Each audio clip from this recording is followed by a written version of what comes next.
Hi, how's it going? Today I'd like to talk about the GH sound in English.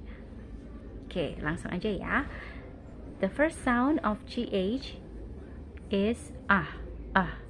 Okay, so for example, when you say although, and then though, though, and through, the sound. Okay.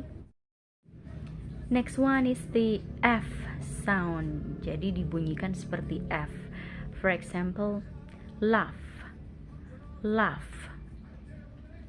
cough,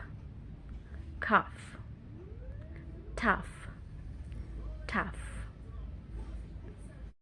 Next one is the GH sound is silent. Ya, jadi tidak dibunyikan. For example, eight, light, bright. Oke, semoga bermanfaat.